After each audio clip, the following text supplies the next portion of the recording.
this first bit, yeah. Okay. Good afternoon, ladies and gentlemen. On behalf of the bridesmaids, we would like to thank Gareth for his kind words. For once... Try that again. Go on. Go on, man. Come on.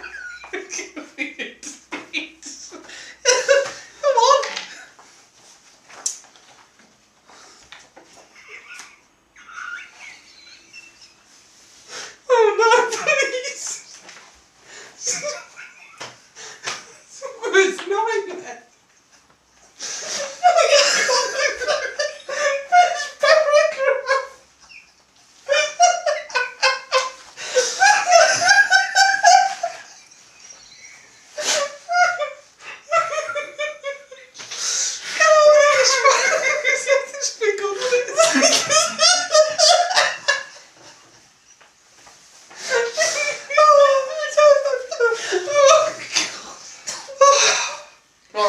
Should we go again from the top?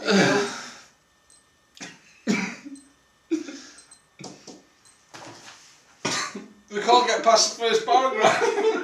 I'm in line. Fine, let's go. Okay. Good afternoon, ladies and gentlemen. On behalf of... You go.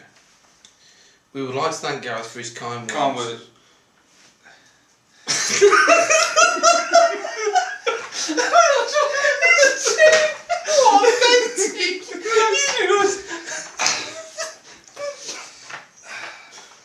For once.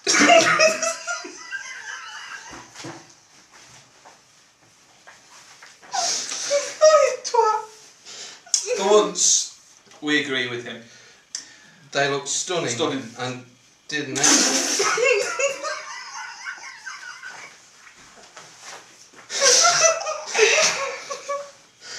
I told you it won't work. It's not my fault. I'll go first. Good afternoon, ladies and gentlemen. On behalf of the bridesmaids, I would like to thank Gareth for his kind words. I think they did an excellent job today. As is a tradition, Lee and I have got our eyes on a couple of the young bridesmaids who we're hoping to have a dance with later. Now, some of you may have been wondering, if you're still sober, why there are two best men, especially if you've been hitting the wine hard, Rebecca.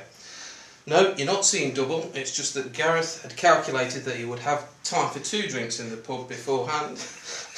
Having 2 best men, it meant that he didn't have to put his hand in his pocket.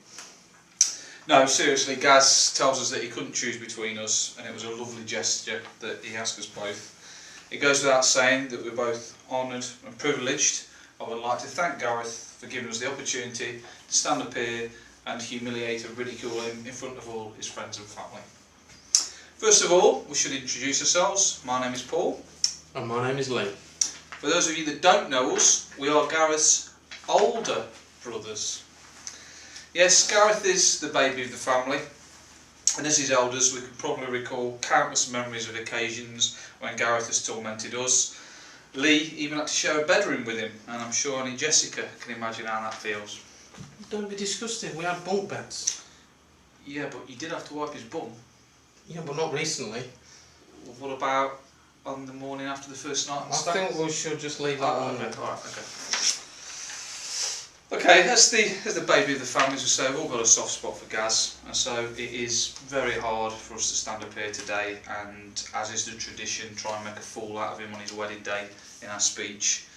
However, despite the obvious difficulties, we feel it's only right that we have a go.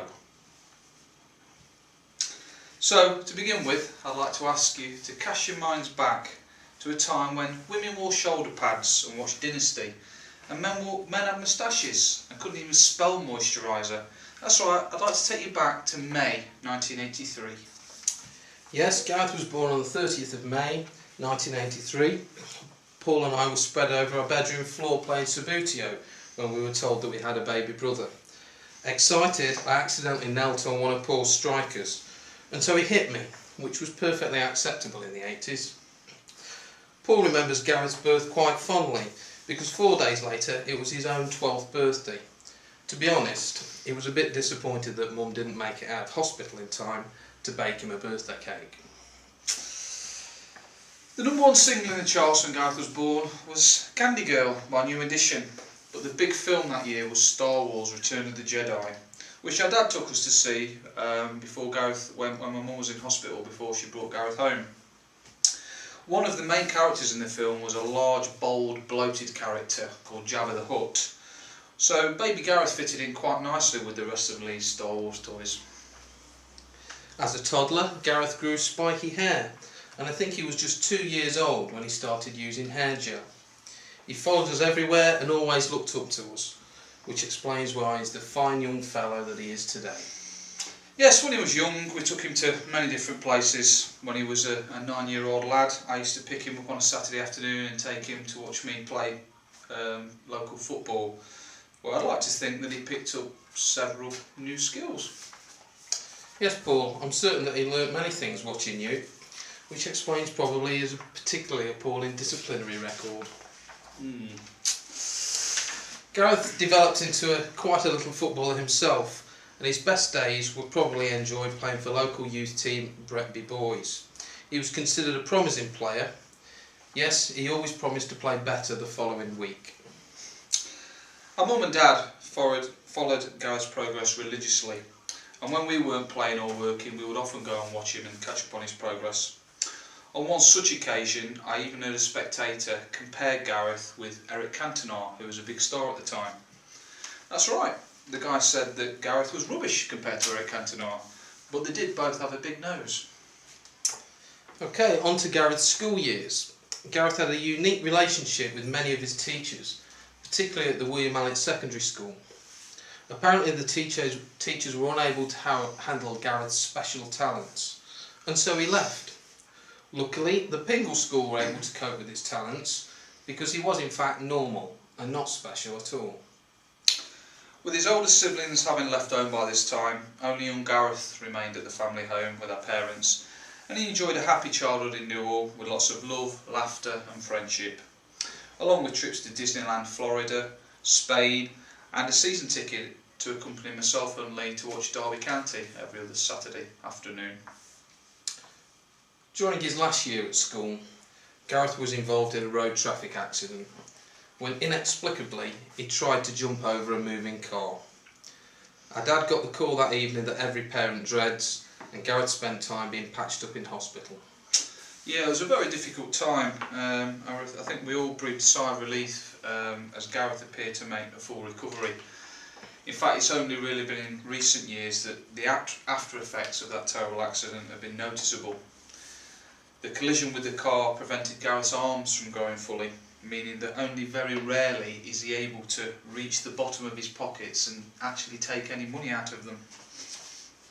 Yes, this affliction also affected Gareth's ability to undertake manual labour, in short rendering him absolutely useless at DIY. Well, let's not forget his colour blindness, Lee.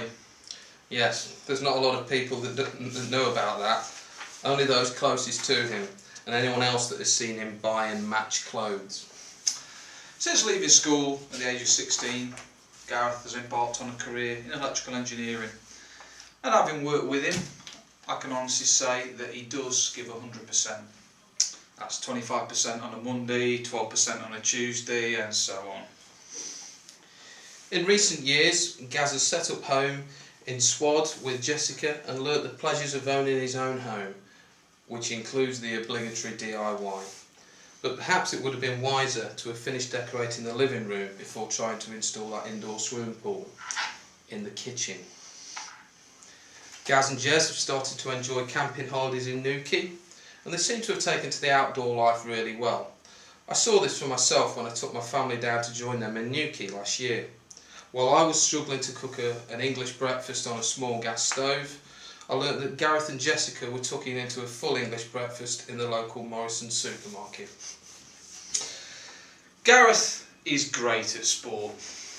No, you got that wrong. Sorry, Gareth is a great sport. He doesn't take life or himself too seriously. He loves a laugh. He's particularly good with children, as his nieces and nephews would tell you. He holds the title of favourite uncle in the family. On numerous occasions he's helped us with the babysitting, and he genuinely loves spending time with our kids, probably because they can understand him. So there you have it, a small insight into the life of Gareth. It can't have been easy for him, living in the shadows of two older brothers and a sister, but Paul and I have always tried to give him the best advice whenever he has asked. However, we never thought that we would have to give you advice about what to do on your wedding night, Gareth. Now, we really could go on for much longer with embarrassing anecdotes about Gareth, and we're sure that he's been expecting us at some point to produce some embarrassing photographs to share with you all. But that kind of thing has been done before.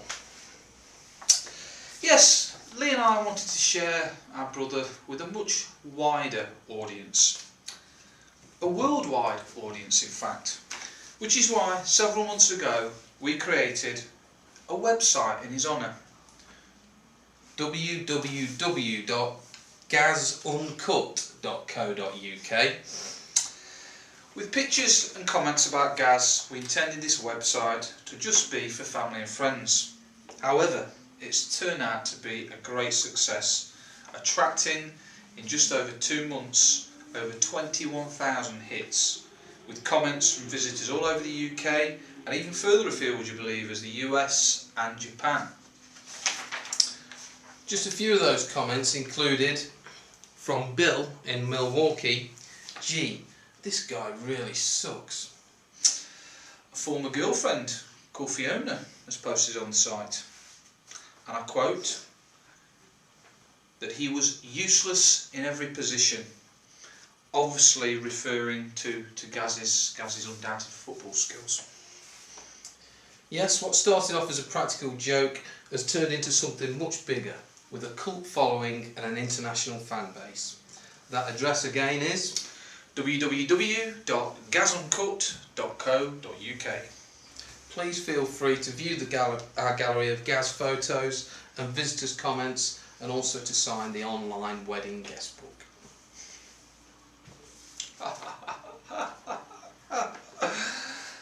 Moving on to the stag night, or weekend, as many of you are aware, took place in early June in the lovely city of Barcelona. It took a while to convince Gareth to go to the sun-drenched city, to take in a football match, drink beer and generally be merry. His first request was that we go swimming with seals off the coast of Wales, but thankfully we were able to persuade him otherwise. However, when he donned a thong to go paddling in the sea at Barcelona, we did have to remind ourselves that we weren't swimming with those seals. Yes, although Gaz did draw some admiring glances from the Spanish locals. I think they were envious of his new haul tan. Highlights of the stag do include Gareth and Rob going paddling in their underpants after leaving a nightclub at 6 o'clock in the morning, watching Barcelona play football at the famous Nou Camp Stadium, drinking 10 pints each and laughing at one another, and general hijinks on the Sunday afternoon. And let's not forget Gareth bouncing on the door at a local bar. Yes, Gareth managed to convince the doorman to help him out. So Gaz spent an hour frisking partygoers as they entered the bar. He did, unfortunately, receive an official warning from his new employees for frisking one particularly attractive young lady 3 times on the way in and once again on the way out. Barcelona was a trip of many firsts for Gareth. First time Jess let him out of a sight. Well, first lads' weekend away for sure. First time he's used his own passport.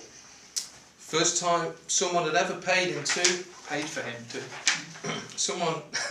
First time someone has ever paid for him to run around a beach in a thong. Needless to say, we all had a great time in Barcelona, as I'm sure most of you know.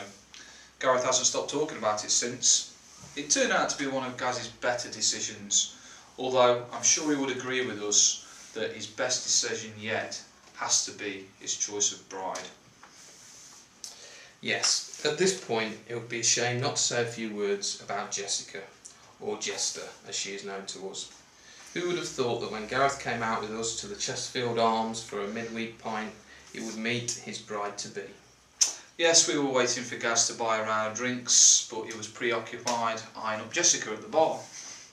And then Jessica got up and murdered the karaoke. Yes, and Gaz was mesmerised. But in all seriousness, Gareth and Jessica got together shortly after that moment, and the rest, as they say, is history.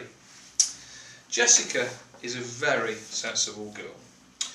Did you know Jessica likes to wear Gareth's pants around the house? Really? Well, apparently it's not just Gaz's pants. She has been known to wear her dad Tom's as well. Ah, well, anyway, as I say, Jessica is a very sensible girl. But at the same time, she's fun-loving and witty, and it is clear that they make a great couple. At this point, we'd like to say that Jessica looks absolutely fantastic, and Gareth is no doubt feeling very proud of the new Mrs. Cantrell. Together, Jessica and Gareth have worked very hard to ensure that we all enjoy ourselves today. And at this point, to show our gratitude, we think that you both deserve a round of applause. Okay, that's what we would like to say in all sincerity is that we really do wish Gareth and Jessica all the very best for their wedding years. We hope they enjoy the day today. We hope you all enjoy it as well. But we really do wish them all the very best. We'll now read from just some of the many cards that Gareth and Jessica have received. Please don't be offended if we don't read yours out. There really are too many for us to go through here and now. Just a few then. One here. To Gareth and Jessica, best wishes, Katie and Tom. Yes, to Gaz and Jess, have a great day, David, Victoria and the children. To Gareth and Jessica, you look fabulous, Trini and Susanna. Derek, Jessica and Gareth, love from Angelina and Brad. Oh, here's a good one. To Gareth and Jessica, have a great day from Billy Davis and all at Derby County. And I think we've got a gift there that St. Gaz. Billy says something for you to wear, perhaps on your honeymoon, with some instructions. Ladies and gentlemen, thank you so much for listening to us, and on a final and very serious note, please once again be upstanding and raise your glasses to Gareth and his beautiful new wife Jessica. May your love be modern enough to survive the times and old-fashioned enough to last forever. To Gareth and Jessica. Gareth and Jessica. 16 minutes. That's fine. Do you think that's fine? I think there was I think it will get better as we learn. It will, yeah, because